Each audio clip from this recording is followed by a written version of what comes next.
Tyler sat at the edge of his bed, his shoulders tight with tension. His phone buzzed beside him, flashing a text from his friend. You coming? His chest tightened. His heart thudded like a drum in his chest. What if something bad happens? What if I embarrass myself? The question spun in his head faster and louder until his thoughts felt like a tangled knot he couldn't undo.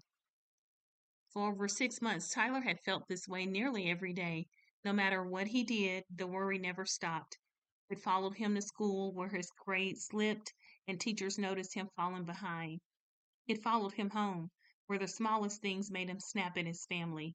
Even when he tried to relax, his body stayed on high alert, muscles tight, shoulders aching, and his mind racing with a constant stream of worst case scenarios. He clenched his jaw. Why can't I just calm down? A soft knock on the door broke his thoughts. His mom peeked in, her eyes full of concern. Tyler, honey, you okay? I know something's been bothering you. You've been so quiet and you're not yourself. Please talk to me. I'm fine. I, I feel like I'm always waiting for something bad to happen. I worry about everything school, my friends, stuff I can't control. It's like I can't stop. I can't relax no matter what I do. My shoulders hurt all the time and I feel stuck. That's anxiety. Sweetheart, you've been carrying so much on your own, but you don't have to. We'll figure this out together. A week later, Tyler sat in a counselor's office for the first time. His hands were clammy and his heart raced, but the counselor smiled kindly and asked him to share what had been going on. At first, the words felt clumsy and heavy, but little by little, Tyler explained the constant worrying, the fear of what might happen, and how his body seemed to always be in a panic mode.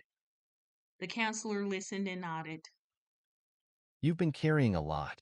Anxiety can feel overwhelming, but there are ways to manage it.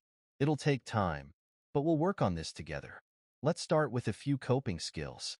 Breathe in for 4 seconds, hold it for 4, and then exhale for 4 seconds. Try it now. When your mind races, bring your attention to what you can feel, see, and hear around you. Ground yourself in the present moment. Taking time to step away from screens can also help reset your mind and reduce anxiety. Later that week, his phone buzzed again. We'll be at the food court. See you soon. For a moment, the thought of going out made his chest tighten again, but this time he didn't let it stop him.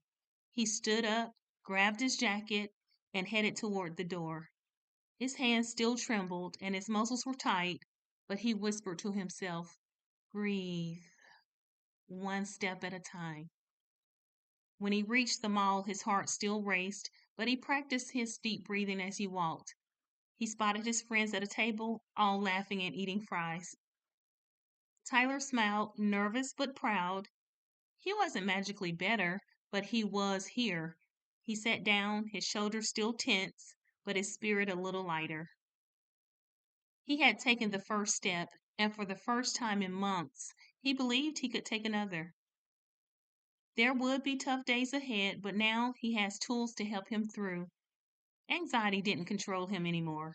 He was learning how to take back control, one breath, one moment, one step at a time.